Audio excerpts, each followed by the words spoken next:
más. Les reitero, mis queridos hermanos, los buenos días a cada uno de ustedes. Gracias le doy al Señor por permitirme una vez más estar aquí para compartir la palabra de Dios y ser refrigerados con el poder de su Santo Espíritu. En esta mañana vamos a tener un tema muy especial.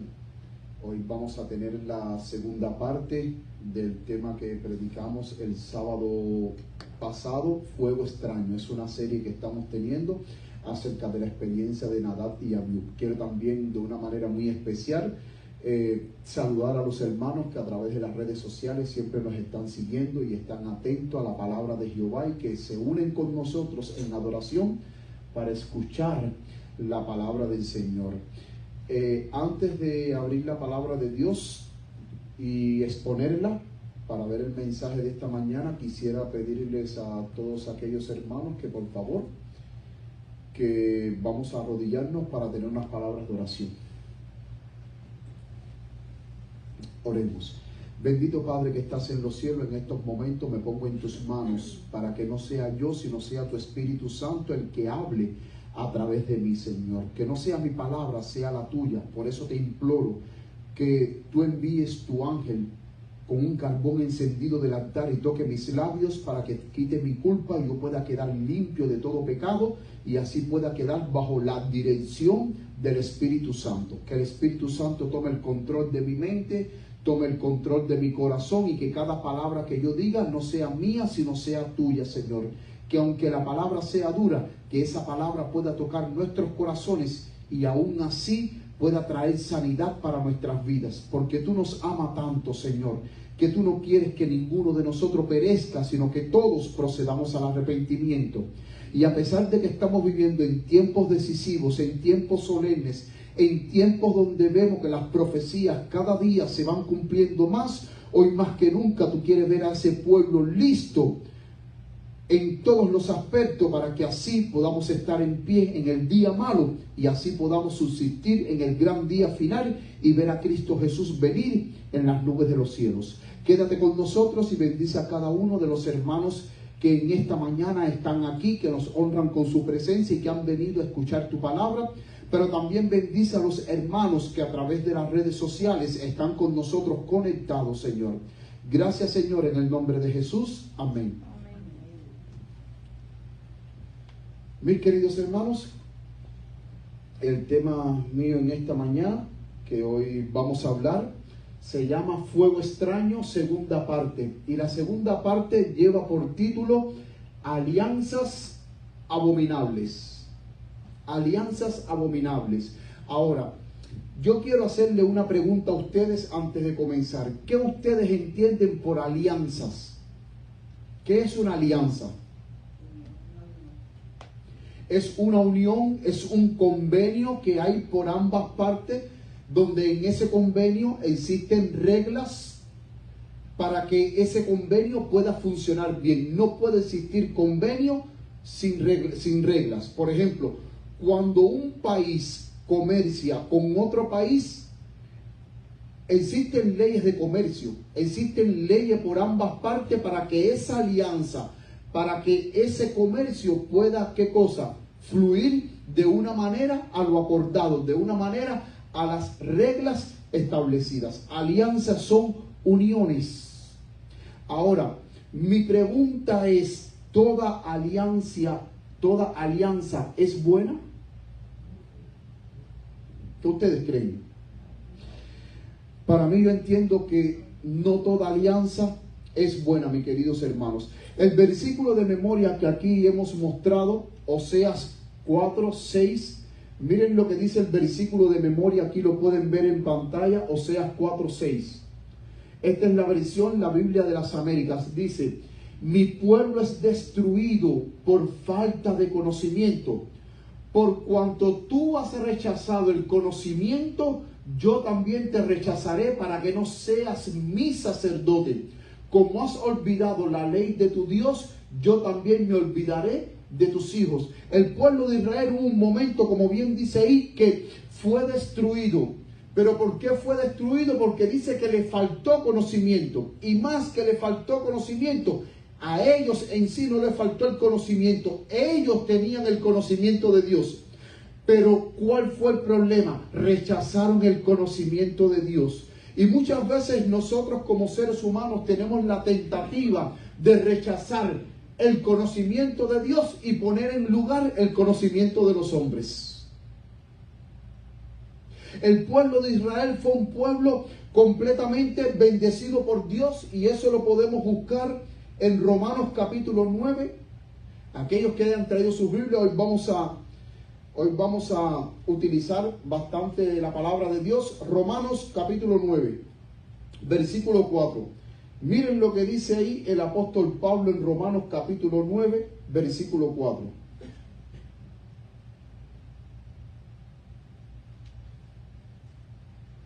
Romanos 9, 4 dice: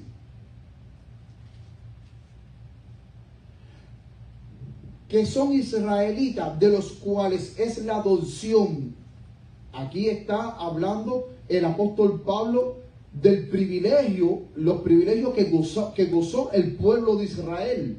Dice que son israelitas, de los cuales es la adopción y la gloria y el pacto y el dar la ley y el servicio a Dios y las promesas.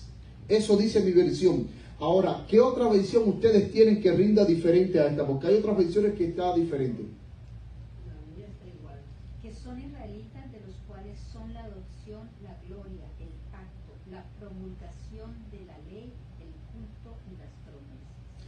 Bueno, aquí en mi versión quitan la parte culto y ponen el servicio a Dios. El pueblo de Israel fue un pueblo completamente bendecido. Dios lo tomó del pueblo de Egipto. Dios los hizo posesión suya.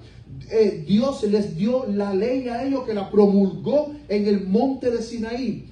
Dios dio a ellos leyes en cuanto al culto. Ellos eran la promesa, ellos eran el pacto, la promulgación de la ley. El pueblo de Israel gozó de grandes privilegios delante de Dios. Y queridos hermanos, cada privilegio que Dios nos da a nosotros, eso nos conlleva a nosotros a que también tengamos responsabilidades de acuerdo a esos privilegios. De acuerdo a esos privilegios, no, eso conlleva a responsabilidades, hermanos. Pero es interesante que el texto dice: por cuanto tú rechazas el conocimiento de Dios, Dios entonces ahora dice en Oseas 4:6, yo te voy a rechazar ¿de qué? De ser sacerdote mío. Y eso fue lo que le pasó a Nadab y Abiú. Cuando nosotros vamos a Levítico capítulo 10, versículo 1, dice: y los hijos de Aarón, Nadab y Abiú, tomaron cada uno su incensario y pusieron fuego en ello, sobre el cual pusieron incienso, y ofrecieron delante de Jehová fuego extraño que él nunca les mandó. Recordemos que cuando Dios mandó a construir el santuario, junto con todos los muebles del santuario, como ahora vamos a ver aquí en la siguiente diapositiva, miren, Dios mandó a construir el santuario terrenal con todos sus muebles. Dios dio leyes específicas en cuanto al culto, en cuanto a las ofrendas, en cuanto a los sacrificios y en cuanto a las fiestas que el pueblo de Israel tenía. Todo tenía que hacerse meticulosamente como Dios había mandado que se hiciera. Pero resulta ser que Nadab y Abiú tomaron fuego extraño, pusieron incienso en el incensario y tomaron fuego extraño. Ahora, cuando nosotros vemos esta figura, vemos que en la entrada del santuario, ¿cuál es el mueble que uno se encontraba? Esto es en forma de repaso. ¿Cuál es el mueble que uno se encontraba cuando entraba al santuario? ¿Cuál era el primer mueble? El altar del sacrificio. Después del altar del sacrificio, ¿cuál era el siguiente que uno se encontraba? La fuente del agua, que estaba frente a la entrada del lugar santo. Usted no podía entrar al lugar santo sin que primero el sacerdote se lavara las manos en la fuente del agua. ¿Por qué? Porque eso era simbolismo, que cuando tú entrabas al lugar santo, tú tenías que entrar en la presencia de Dios limpio. Debías entrar en la presencia de Dios puro. Pero una vez que uno entraba al lugar santísimo, ¿cuál era el mueble que te quedaba a tu mano derecha en el lado norte? ¿Qué mueble está ahí en el lado norte? La mesa de los panes de la proposición, donde en esas mesas se ponían dos hileras de 6 panes, simbolizando las 12 tribus de Israel. Ahora, en la parte sur del lugar santo, ¿cuál era el otro mueble que podíamos ver? El candelabro de oro. Que en ese candelabro de oro se ardía constantemente, pero ese candelabro de oro se vertía aceite, y a través de ese aceite se encendían las lámparas, y el aceite era lo que hacía arder. El aceite era lo que hacía prender el fuego. Cuando usted entraba al lugar santo, frente a usted, ¿cuál era el altar que usted encontraba? El altar del incienso. Y después del altar del incienso, esta división que ustedes ven aquí eran las cortinas que dividían el lugar santo del lugar santísimo. Ahora, en el lugar santísimo estaba el arca del pacto, que tenía el propiciatorio, que es la cubierta del arca, con los 2 querubines labrados de oro.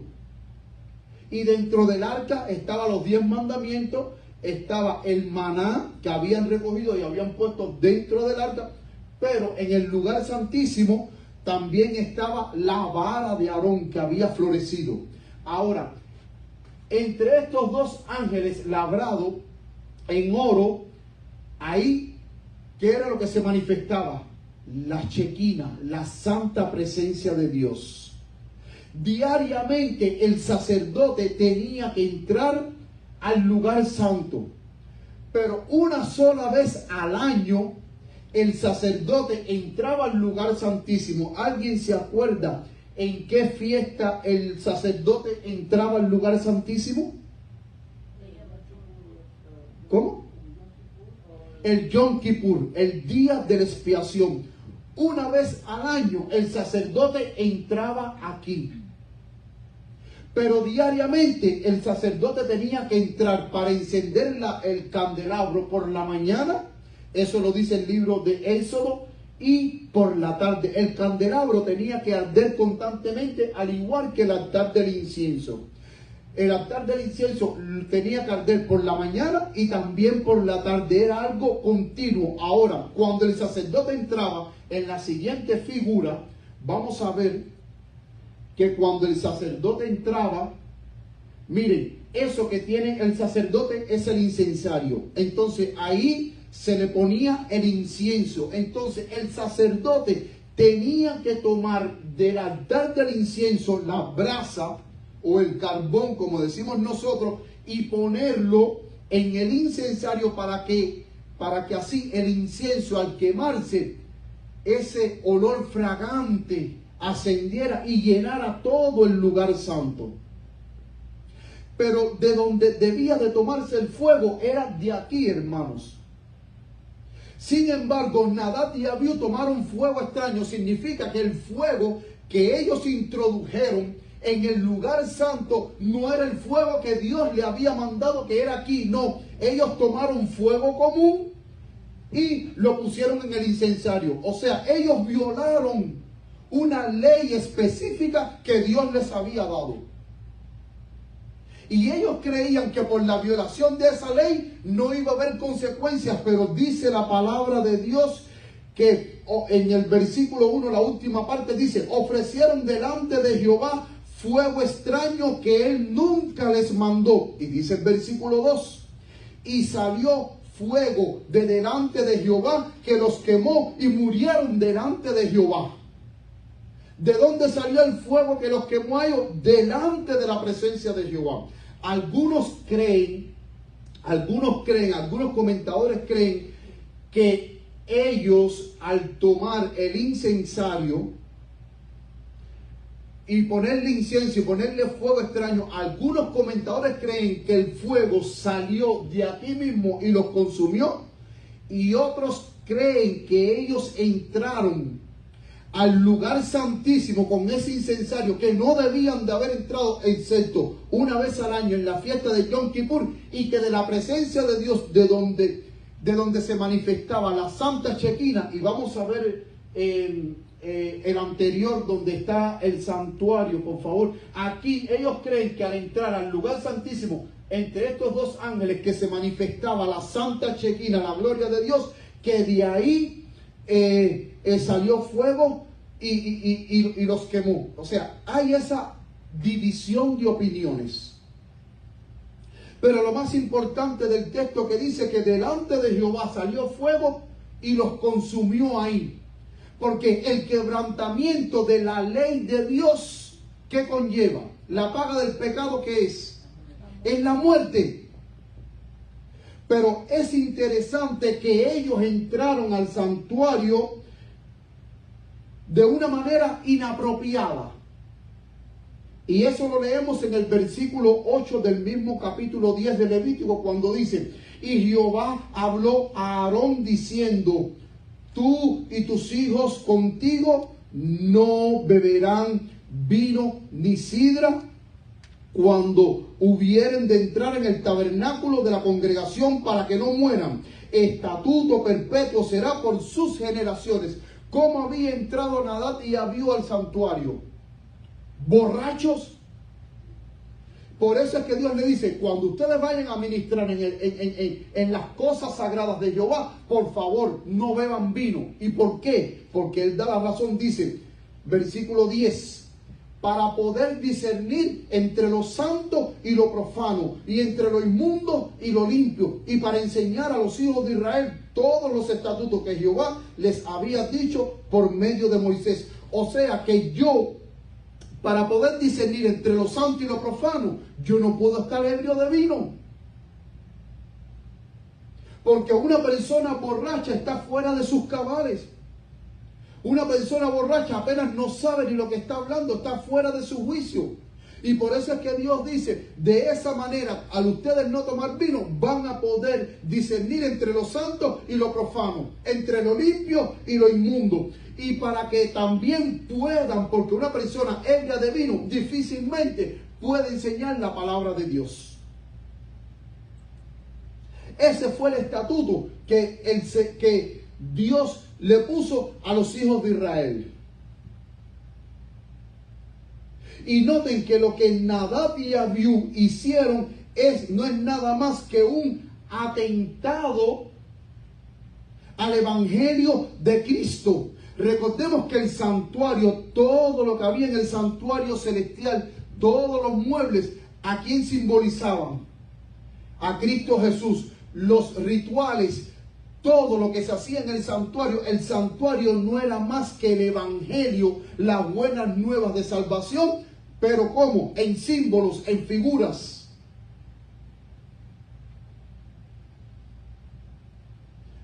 Un ejemplo, el altar del sacrificio, ese corderito que mataban, ¿a quién representaba? Al verdadero Cordero de Dios que iba a morir por nuestros pecados. La fuente de bronce que estaba autoseguido del altar del sacrificio, esa fuente de bronce que tenía agua, y por supuesto esa fuente de bronce, cuando leemos en Éxodo, en el fondo completamente tenía espejo, de tal manera que cuando usted se lavaba ahí mismo, usted podía verse la suciedad. Esa fuente de bronce representa el bautismo, representa la nueva regeneración del cristiano, que cuando el cristiano se bautiza, sepulta su vida antigua y nace para una vida nueva en Cristo Jesús, renovado por el poder del Espíritu Santo. Entonces, cuando entramos al lugar santo, los panes que representan, ¿qué dijo Jesús? Yo soy el pan de vida. Y el que de mí come no va a tener hambre jamás. Entonces, eso significa que Jesús, que es el pan de vida, y que hubo un momento en que también Jesús le dijo a Satanás, cuando fue tentado en el desierto, le dijo: no solo de pan vivirá el hombre, sino de toda palabra que sale de la boca de Dios. Ese pan en el lugar santo representa a Jesús, el pan de vida. Por eso es que es muy importante que nosotros tenemos que estudiar la palabra de Dios.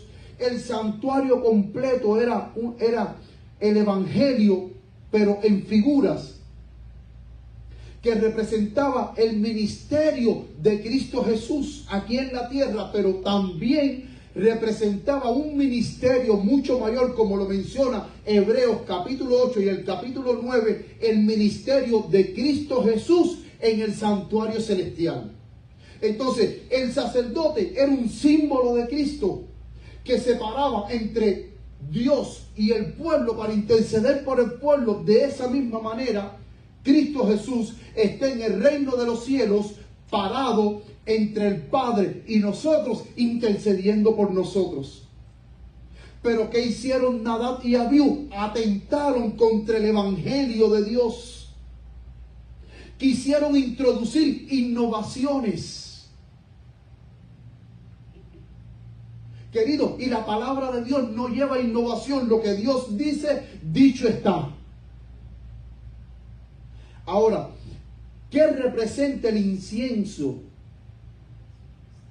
¿Qué representa el incienso que ellos añadían en el incensario y le ponían fuego? Vamos a buscar Salmo 141:2. Miren lo que dice Salmo 141:2.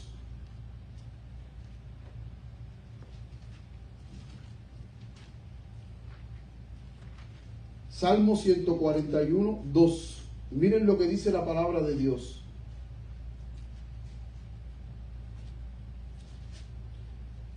Miren lo que representa el incienso. Suba mi oración delante de ti como el incienso, y el levantar mis manos como la ofrenda de la tarde. ¿Qué representaba ese incienso que los sacerdotes ofrecían? Las oraciones del pueblo de Dios. Vamos a buscar otro texto, Apocalipsis capítulo 8. Apocalipsis capítulo 8. Versículos 3 y 4. Miren lo que dice Apocalipsis 8, 3 y 4. Dice: y otro ángel vino y se puso en pie delante del altar teniendo un incensario de oro. Este altar del incienso, ¿dónde está? En el reino de los cielos, en el santuario celestial. Dice: y otro ángel vino y se puso en pie delante del altar teniendo un incensario de oro, y le fue dado mucho incienso para que lo ofreciese con las oraciones de todos los santos sobre el altar de oro que estaba delante del trono. O sea, en el reino de los cielos, delante del trono del Padre, ¿qué es lo que hay? Hay un altar del incienso. Y miren lo que dice el versículo 4. Y el humo del incienso subió de la mano del ángel delante de Dios con las oraciones de los santos. Entonces, ¿qué es lo que representa el incienso? Representa las oraciones de los santos. Entonces, aquí vemos cómo Nadab y Abiú estaban haciendo una modificación. Estaban destituyendo, estaban quitando el verdadero propósito, lo que significaba el incienso, y ahora le estaban añadiendo un fuego extraño. Dicho sea de paso, el fuego que ellos añadían, que era el fuego de Dios del altar del incienso que subía como humo, ese fuego representa la presencia de Dios. La palabra de Dios dice que Dios es fuego consumidor.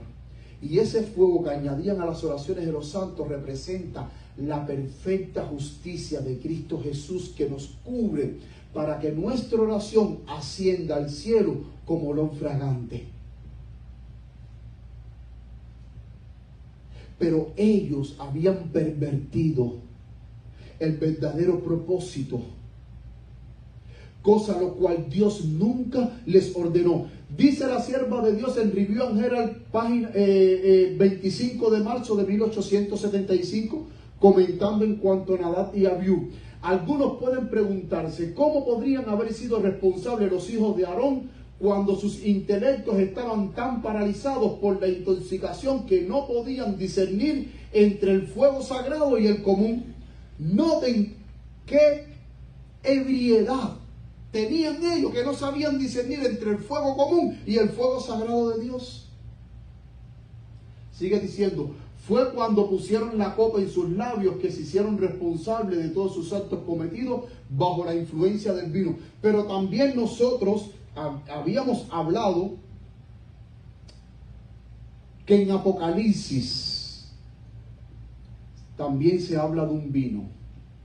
¿Y cuál es ese vino que se habla? El vino de Babilonia. Ese es el peor vino que hoy se le está dando, hasta el punto tal que leímos en Apocalipsis que ese vino que se le está dando dice que todos los reyes de la tierra han fornicado. Han fornicado, hermanos. Eso lo dice Apocalipsis 17, verso 2, donde dice, con la cual han fornicado los reyes de la tierra y los que moran en la tierra se han embriagado con el vino de su fornicación. Babilonia, esa iglesia corrupta que hoy más que nunca está presente, está dando a beber a todas las naciones de la tierra su vino. Y habíamos dicho que el vino de Babilonia representaba las falsas doctrinas. Y una de las cosas que Dios siempre ha querido es que nosotros como pueblo nos mantengamos apartados de todo aquello que atente contra la unidad de la iglesia, contra el mensaje de la iglesia y contra la misión de la iglesia. Porque cuando usted acepta el vino de Babilonia, usted entonces no puede discernir las cosas sagradas de Dios. Porque el vino de Babilonia, que son falsas doctrinas, y dice que todos los reyes de la tierra, todos los mercaderes de la tierra, incluyendo las hijas de Babilonia, están embriagadas con el vino de Babilonia. Dios nunca ha querido que su pueblo haga alianzas. Dios siempre ha querido un pueblo separado.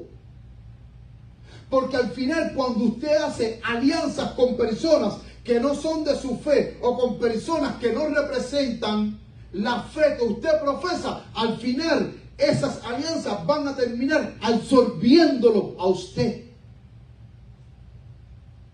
A aceptar cosas extrañas que Dios nunca ha mandado, hermanos. Cuando nosotros vamos a la palabra de Dios en Éxodo capítulo 23, verso 32, miren lo que dice la palabra de Dios. Éxodo 23, 32, aquí lo dice. ¿Qué dice?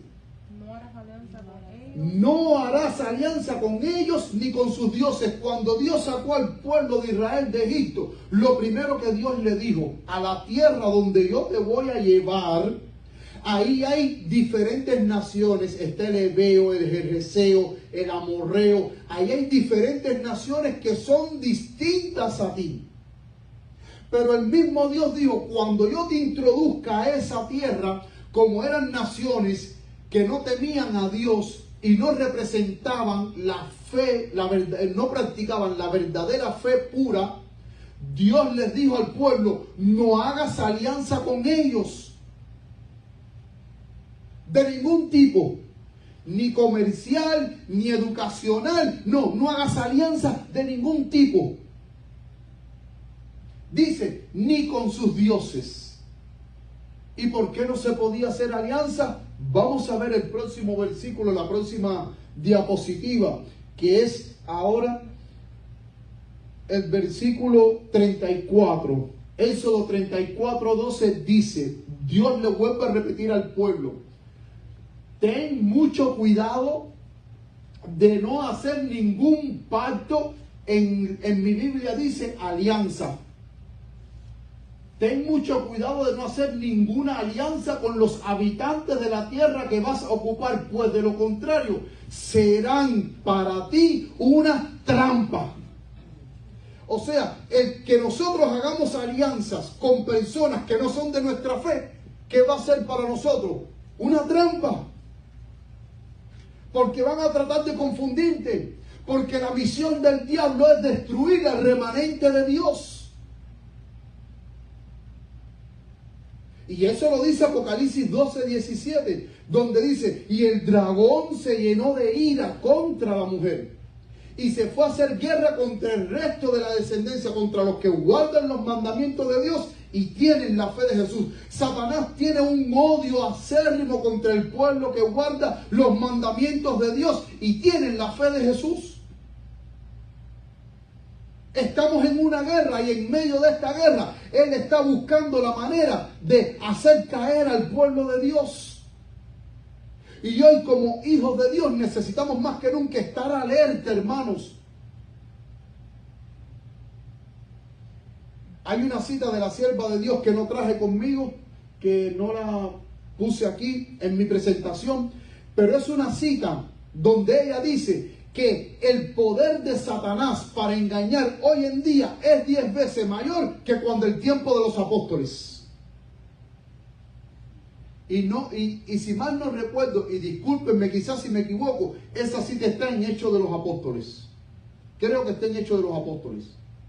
Ella dice, el poder de Satanás de engañar hoy en día es 10 veces mayor que en los tiempos de los apóstoles. Entonces, con cuanto mayor claridad el pueblo de Dios no debería estar hoy más que nunca con un discernimiento agudo espiritual, guiado por el Espíritu Santo para conocer las tretas de Satanás.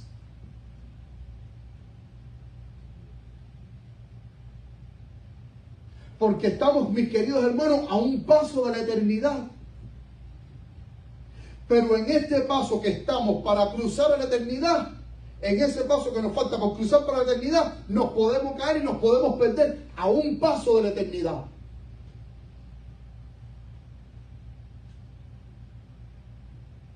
Por eso es que la sierva de Dios dice, no se puede hacer alianza. Y noten que el versículo 15 del capítulo 34 de Éxodo, vamos a Éxodo 34, 15.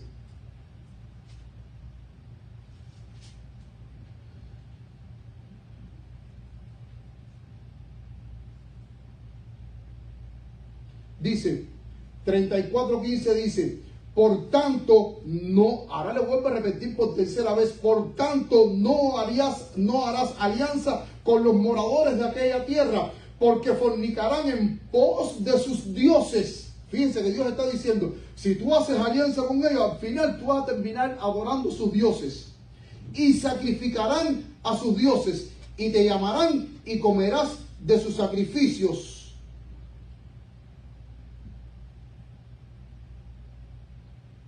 No puede existir alianza, porque la palabra de Dios dice que ¿qué comunión tiene la luz con las tinieblas?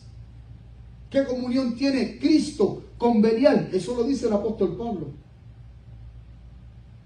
Y hoy nosotros somos un pueblo que tenemos una misión, pero también tenemos una verdad que no admite ningún tipo de objeción.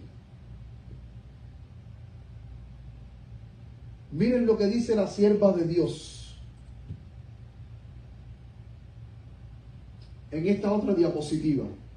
Testimonios para la Iglesia, tomo 9, página 19. Dice, después de esta, la siguiente cita, ella lo reafirma, dice, en un sentido especial, los adventistas del séptimo día han sido puestos en el mundo como atalayas.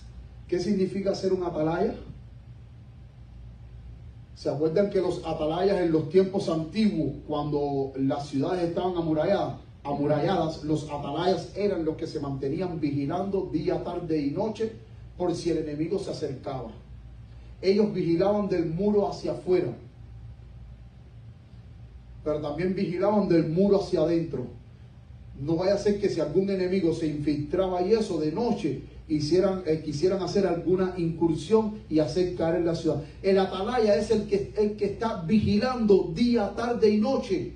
Mientras que el pueblo está durmiendo, mientras que el pueblo está en sus quehaceres, el atalaya está parado firme en el muro con sus armas de guerra, con su escudo, vigilando y mirando y velando por el orden.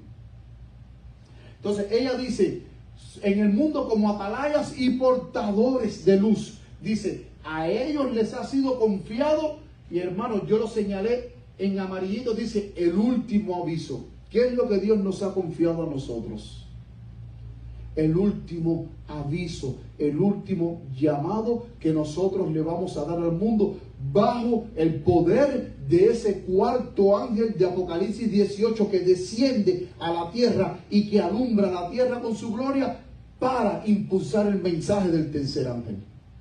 Dice, para un mundo que perece, sobre ellos brilla la luz maravillosa de la palabra de Dios. ¿Qué es lo que brilla sobre nosotros? La luz maravillosa de la palabra de Dios.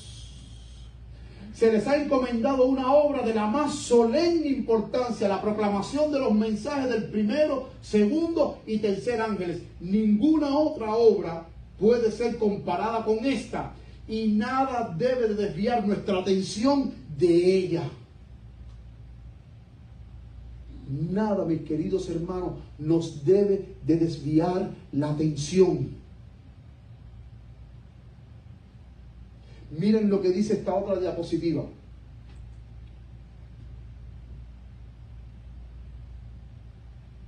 Joyas de los Testimonios, tomo 3, página 140, 1902. Ella dice: los adventistas del séptimo día han sido elegidos por Dios como pueblo particular. ¿Qué somos? Un pueblo particular, separados del mundo, porque no puede existir alianza con el mundo. Dice, con el gran instrumento de la verdad. ¿Qué es lo que nosotros tenemos? ¿Qué instrumento? ¿El instrumento de la mentira? ¿El instrumento del error? ¿Qué instrumento tenemos? La verdad, hermanos. Dice, los ha sacado de la cantera del mundo y los ha relacionado consigo. Ha hecho de ellos representantes suyos y los ha llamado a ser sus embajadores durante esta última fase de la obra de salvación. La hermana White reconocida, al igual que nosotros reconocemos que estamos viviendo en la última fase de la obra de la salvación, hermanos. Todos aquellos que estudiamos profecía nos estamos dando cuenta de todo lo que está sucediendo en el mundo y que todo lo que está pasando lo dice la palabra de Dios. El último libro de la palabra de Dios, el Apocalipsis. Dice, les ha encargado que proclamen al mundo. Y me encanta esta parte que dice, la mayor suma de verdad que se haya confiado alguna vez a seres mortales. Esto significa que la gran suma de verdad, mi querida hermana Andrea, que hoy nosotros tenemos, esta suma de verdad nunca se las confiaron a los apóstoles. Ni a los hombres de la antigüedad. Se nos los confió a nosotros porque hoy tenemos más luz que la palabra de Dios. ¿Ustedes creen que en los tiempos apostólicos ellos podían predicar acerca del juicio investigador? No podían predicar acerca del juicio investigador porque el juicio investigador comenzó después de 1844, de acuerdo a la profecía de Daniel 2:13, hasta 2300 tardes y mañana luego el santuario será purificado. Ellos no podían predicar del juicio. Ellos no podían predicar de las plagas de Dios porque hoy estamos viviendo en el tiempo donde cuando la gracia se cierra, las plagas de Dios van a caer.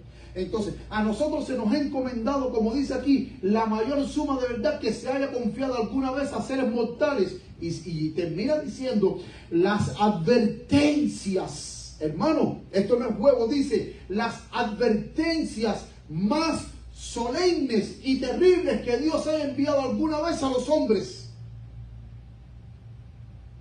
Las advertencias que una vez Dios haya, las más solemnes y las más terribles que Dios haya enviado alguna vez a los hombres, Dios nos los ha dado a nosotros, a la iglesia, para que nosotros la proclamemos al mundo. Para que nadie en este mundo se quede a la deriva diciendo, a mí nunca me predicaron de que cosas terribles iban a venir. No, a ti sí se te predicó, pero tú no quisiste escuchar. Esta es la misión de la iglesia. Por eso es que somos un pueblo especial, un pueblo particular con el instrumento de la verdad. Somos embajadores del Dios Altísimo que nos ha confiado una verdad cual jamás y nunca se la haya confiado a otro ser mortal. Y noten que cuando Nadab y Abiú, el primer atentado, de desvirtuar el evangelio de Cristo, lo hicieron Nadab y Abiú, con la introducción de ese fuego común en las cosas sagradas de Dios. Y después Dios le empieza a advertir al pueblo: mira, al lugar donde vayas a ir, ten cuidado, no hagas ninguna alianza, porque si tú haces alianza vas a terminar adorando a los dioses de esas personas. Dios no quiere que nosotros hagamos alianza con los incrédulos. Y mis queridos hermanos, hoy más que nunca nosotros tenemos que tener mucho cuidado. Vamos a la siguiente diapositiva. ¿Saben por qué hoy nosotros tenemos que tener mucho cuidado? Porque estamos viviendo en un tiempo donde Satanás quiere destruir al pueblo de Dios a través de falsificaciones, a través de falsas doctrinas, a través de errores que él quiere introducir en el pueblo de Dios. Porque nosotros la vez anterior habíamos dicho que un pueblo que está en el error es un pueblo que está perdido. Mezclar la verdad con el error es perderse, no es salvarse. Y noten que la misma hermana White, antes de morirse, en el manuscrito 1 del 24 de febrero de 1915, ella se murió en junio, marzo, abril, mayo, y en junio fue que ella falleció. 4 meses antes de ella fallecer, miren lo que ella dijo.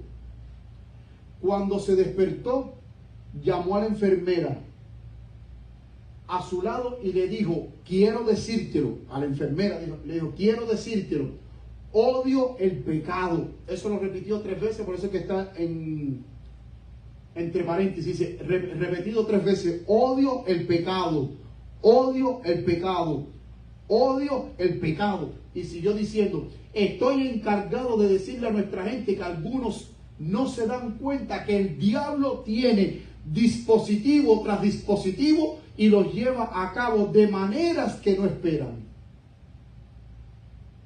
Cuando ella habla de dispositivo, está hablando de engaño tras de engaño, y muchos engaños que nosotros no lo esperamos. Por eso es que tenemos que estar vigilantes. Dice: y los lleva a cabo de manera que no esperan. Las agencias de Satanás inventarán maneras de convertir a los santos en pecadores, que cometan toda clase de pecado, y vamos a justificar el pecado. Y sigue diciendo ella: os digo ahora esta es la parte más solemne que me gusta a mí, cuando ella repite esto, dice: os digo ahora que cuando sea sepultada ocurrirán grandes cambios. ¿De qué está hablando la hermana White? Que una vez que ella se muera, la iglesia adventista va a cambiar, va a sufrir grandes mutaciones. De tal manera que ella dice: no sé cuándo seré llevado. O sea, ella no sabía cuándo iba a ser llevada al descanso por el Señor, pero ella dice: y deseo advertirles a todos contra las artimañas del diablo. Quiero que la gente sepa que les advertí completamente antes de mi muerte. O sea, antes de su muerte ella dijo: van a venir cambios, y esos cambios no es para bueno, y esos cambios provienen del enemigo, y el enemigo va a tratar de introducirse y a través de sus maquinaciones tratar de que lo que Dios ha establecido para el pueblo adventista, ¿qué cosa? Se distorsione completamente. Se distorsione completamente. De tal manera que no puedan discernir entre lo común y lo sagrado.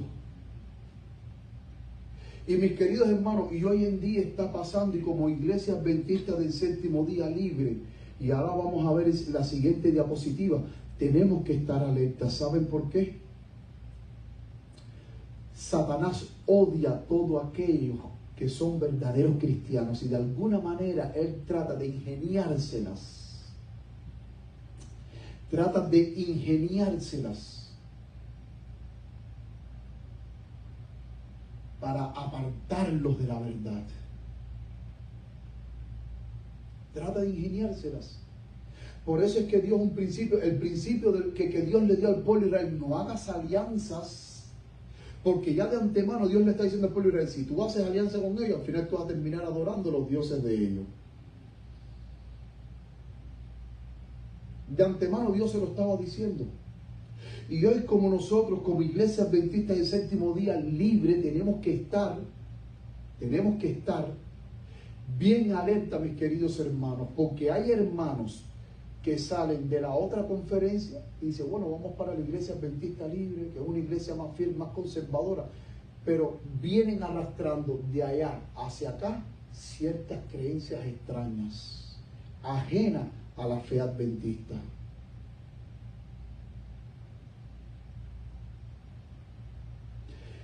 Esto que ustedes ven aquí es un sitio web, ustedes lo pueden, me gusta tener pruebas. Esto se encuentra en Facebook, lo pueden buscar en Facebook. El sitio web se llama Growing Young Adventist. ¿Cómo traduciríamos eso? Creciendo adventistas jóvenes, ¿no? O creciendo jóvenes adventistas. Este sitio web, ustedes, ahí hay más de 800 fotos de eventos que se realizan cada año, cuyos eventos son eventos de capacitación para pastores.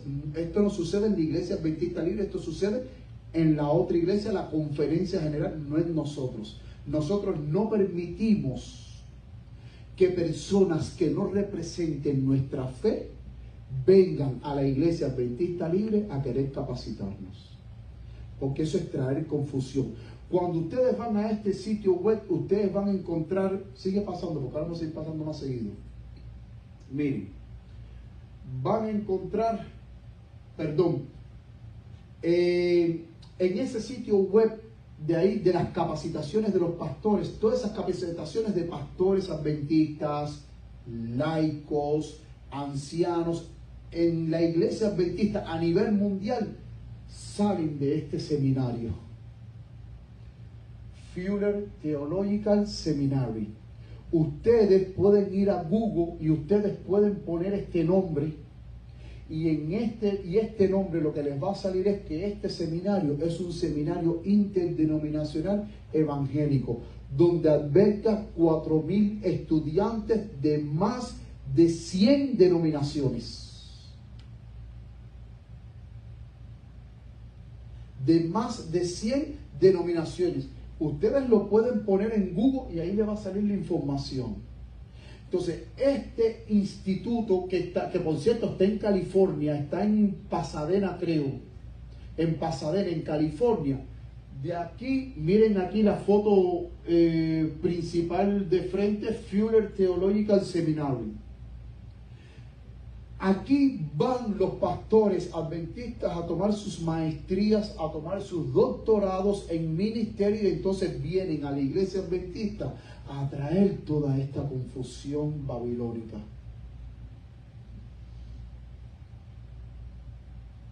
Miren esta otra foto.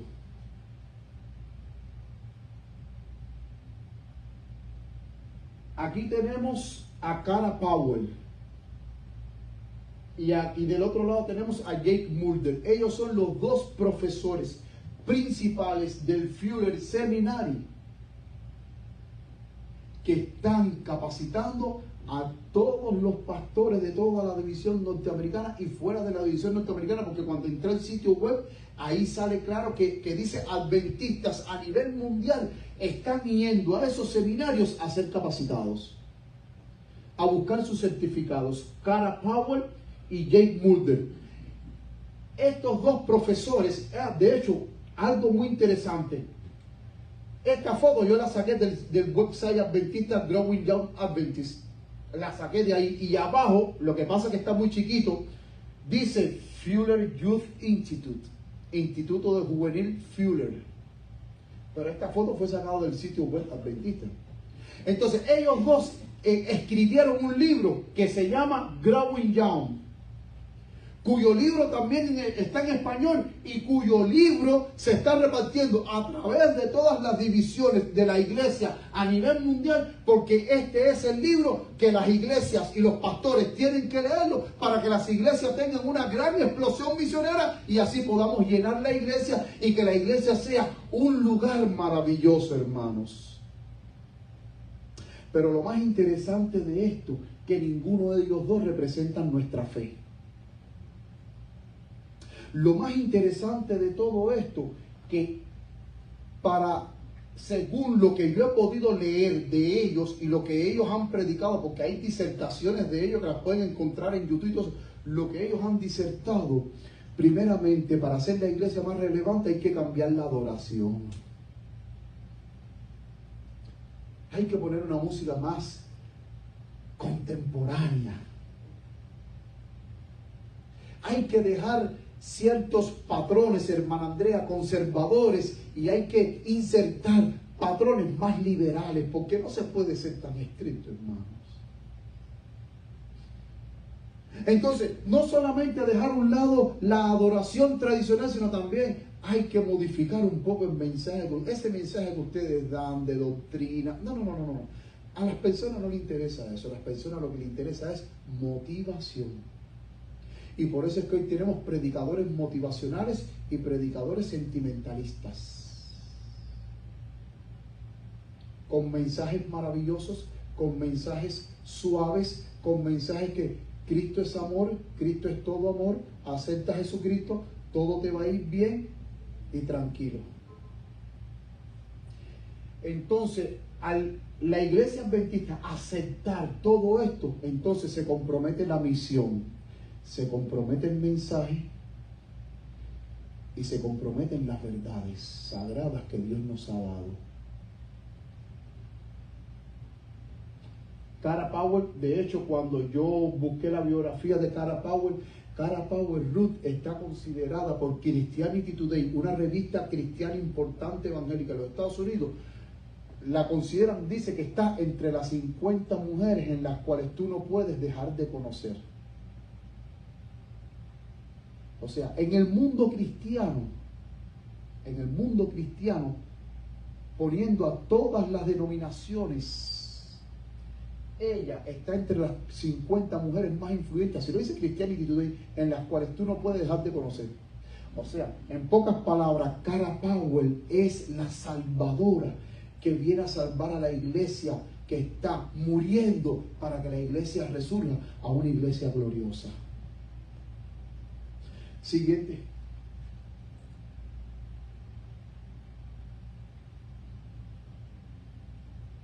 Miren aquí, estos son pastores adventistas. Esto es sacado del website adventista.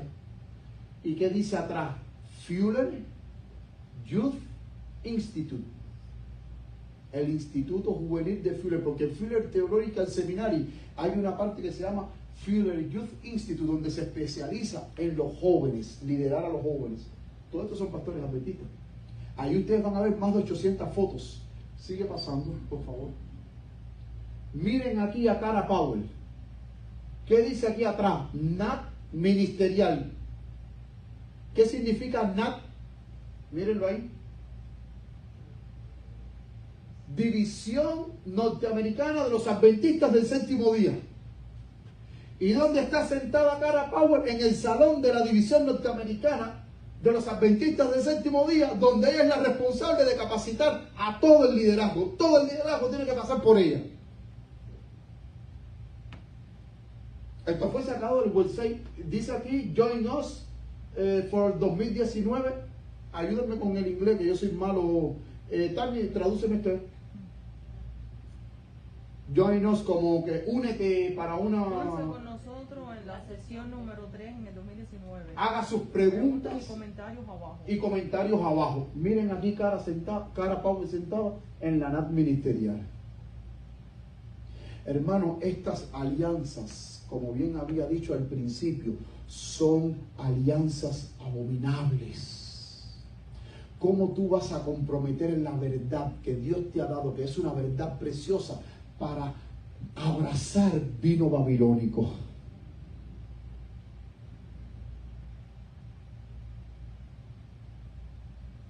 ¿Cómo? Y miren, sigue pasando. Miren lo que dice ahora. Si viene esta cita. Esto es una revista. Vamos a terminar. Esto es una revista. Ministry Magazine. Esto es una revista adventista. Abril de 1944. El título aquí está en inglés. ¿Cómo traduciríamos este subtítulo en inglés al español? ¿Cómo decir? La calle sutil de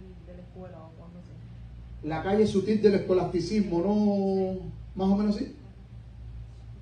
Ustedes saben que mi inglés no... Bueno, en esta revista Magazine, miren lo que, de 1944, lo que en esta revista adventista puso, dice: ¿cómo se atreve, en forma de pregunta, cómo se atreve un hombre a contemplar o tener la temeridad de presentar el grado de doctor en teología obtenido en las universidades de Babilonia? Dice, en las universidades de Babilonia, como credencial para enseñar, predicar este triple mensaje. Sigue diciendo, cuya segunda estipulación es: Babilonia ha caído, está caído, salid de ella por lo mío. ¿Cómo nos atrevemos a aceptar tal credencial babilónica en lugar del dominio de la verdad?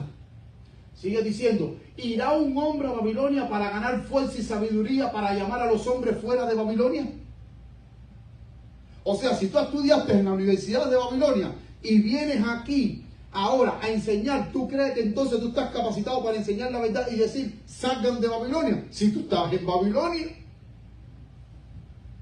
Sigue diciendo, hacer la pregunta no es más que revelar hasta qué punto algunos se han comprometido con Babilonia, ya que han regresado a Babilonia para beber de sus pozos de sabiduría o por las aguas vivas de la verdad fresca de la palabra. O sea, beben del pozo de Babilonia y no beben del pozo de la sabiduría de la verdad.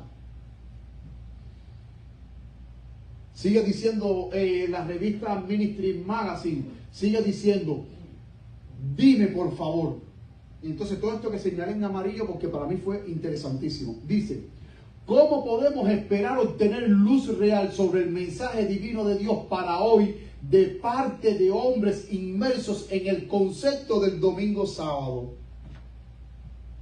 Hombres que están inmersos, o sea, esos hombres, Cara Powell, Jay Mulder, Brad Griffin, que es uno de los tres autores del libro Growing Young. Brad Griffin ha venido también a capacitar. Entonces, ella dice, cómo esas personas que creen en el domingo y no aceptan el sábado, cómo están capacitados, cómo van a venir aquí a capacitarnos a nosotros, aceptando ellos un falso día de reposo. Sigue diciendo, comprometidos con la inmortalidad natural de la teoría del alma.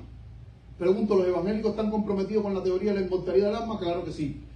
Atrapados por la hipótesis de la evolución. Muchas de esas personas creen en la evolución, no creen en la creación de 6 días literales. Antagónicos hacia el santuario y verdades de la hora del juicio, negando el principio de la interpretación histórica de las profecías, burlándose del principio del día por año. Esas son todas esas personas que están capacitando. A los pastores dicen, repudiando el espíritu de profecía y su guía inspirada para el estudio y la investigación, y burlándose de las verdades supremas del inminente segundo advenimiento premilenial de Cristo.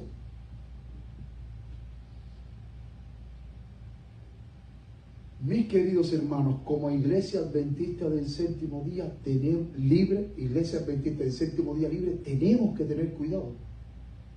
Porque hay muchos hermanos que dicen que son predicadores de verdad presente, y cuando yo lo escucho predicar, yo en sus predicaciones, yo he podido detectar conceptos católicos, y son predicadores de verdad presente.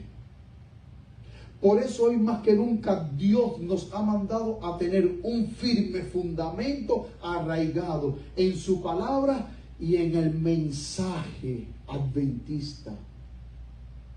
Si nosotros estamos bien arraigados en el mensaje adventista, nada ni nadie nos va a mover. Porque noten que Apocalipsis 17 dice, Babilonia, la madre de la ramera, y si es madre es porque tiene hija, porque nunca se ha visto una madre sin hija. ¿Es así o no es así?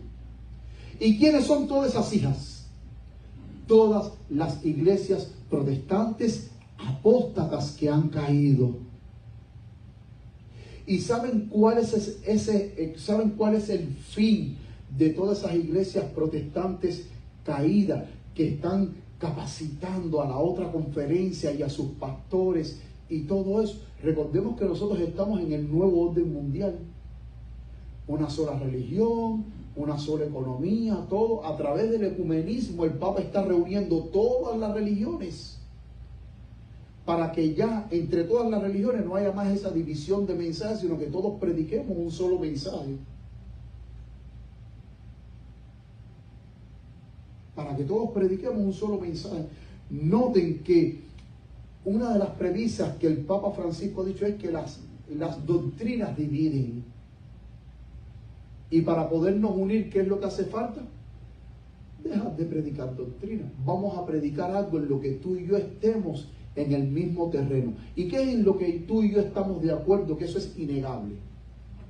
El amor de Jesús. Voy a terminar con esta diapositiva.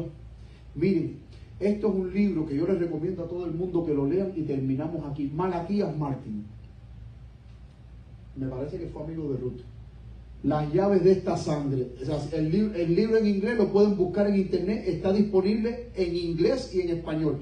En inglés, The Key of This Blood. Y en español es Las llaves de esta sangre.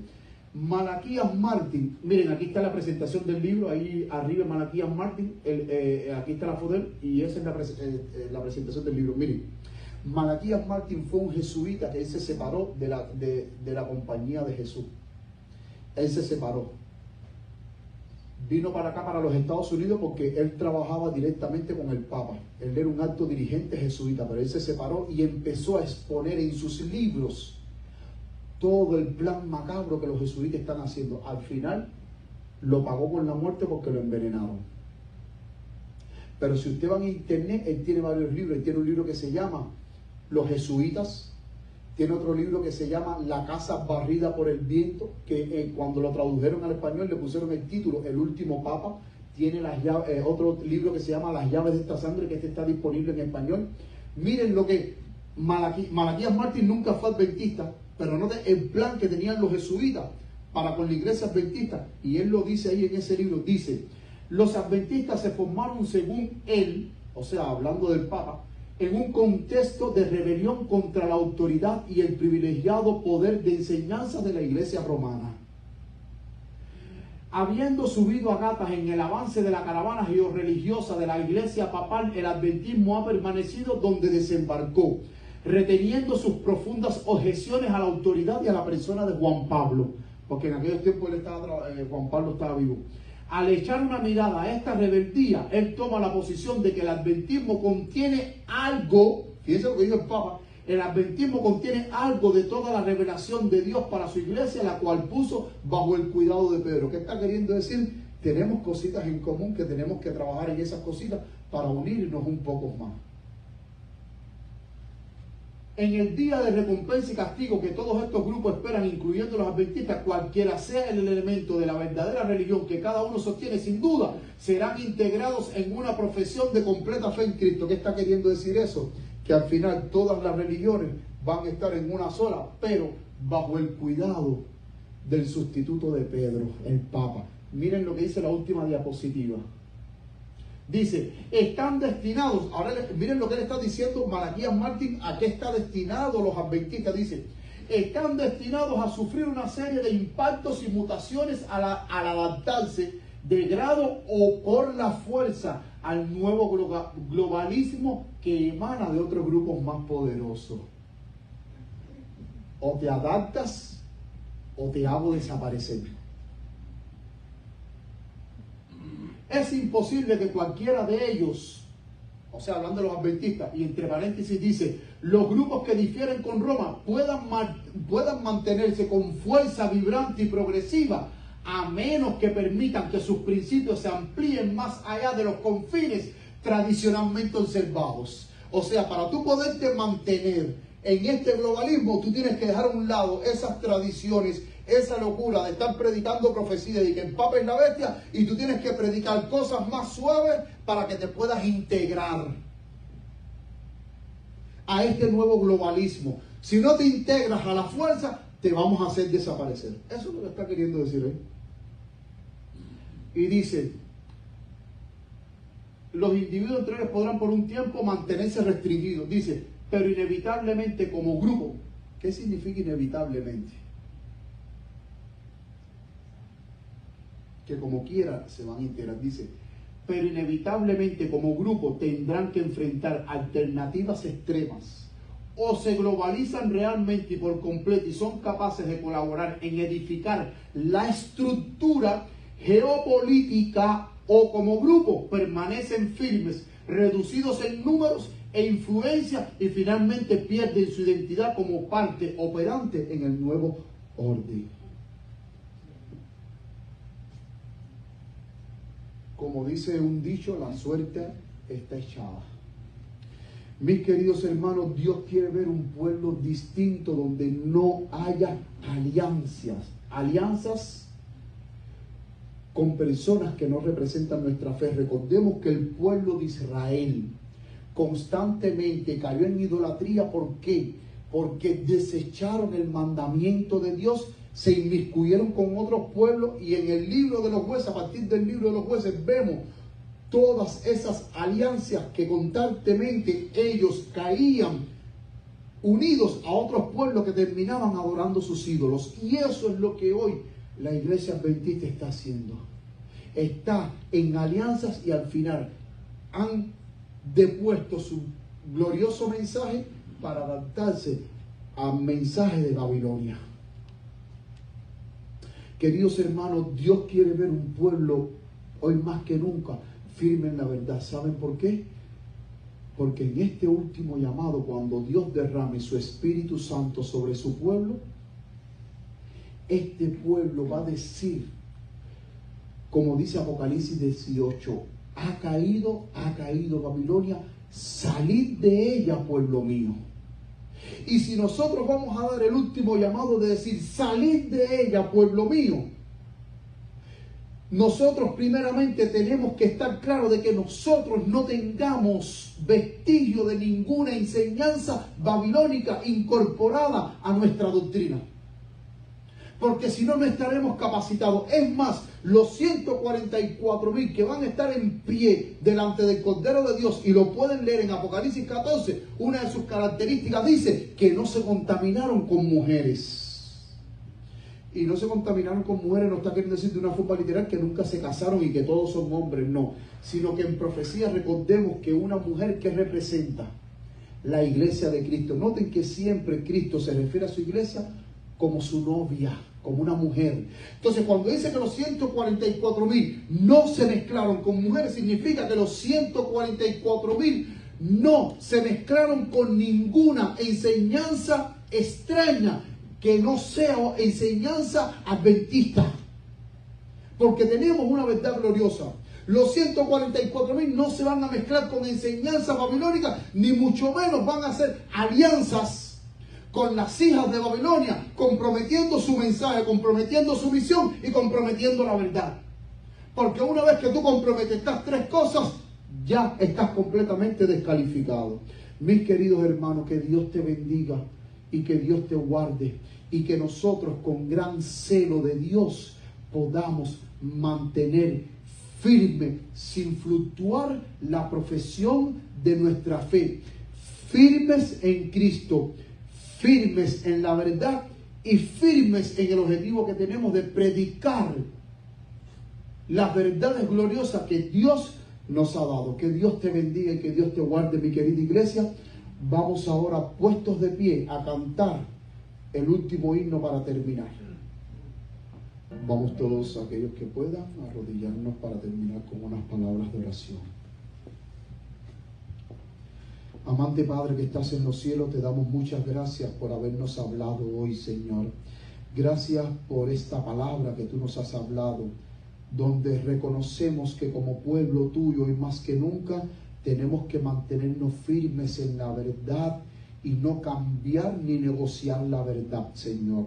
Tú nos has dado una verdad preciosa, la cual debemos de predicar a este mundo caído. Ayúdanos para que de una manera fiel podamos cumplir con la misión que tú nos has encomendado. Bendice a cada uno de los hermanos que están aquí en tu santo templo, que han escuchado tu palabra. Bendice sus familiares, como también te pido que tú bendiga a los familiares de todos aquellos hermanos que a través de las redes sociales han estado conectados, Señor. Ayúdanos, Padre querido, a mantenernos firmes y a buscarte de todo corazón, entre tanto que aún hay esperanza todavía, que podemos acudir a ti antes que sea demasiado tarde. Gracias por hablarnos, Señor. Gracias por todas tus bendiciones y por tu cuidado, Padre querido. Bendícenos, Señor, ya que te lo imploramos en aquel que murió en la cruz del Calvario por cada uno de nosotros, y que en tu palabra nos enseñó a bendecir a tu pueblo diciendo: Jehová te bendiga y te guarde, y Jehová haga resplandecer su rostro sobre ti y tenga de ti misericordia. Jehová alce sobre ti su rostro y ponga en ti paz. En el nombre de Jesús. Amén. Dios les bendiga, mis queridos hermanos. Que la paz del Señor sea con cada uno de ustedes.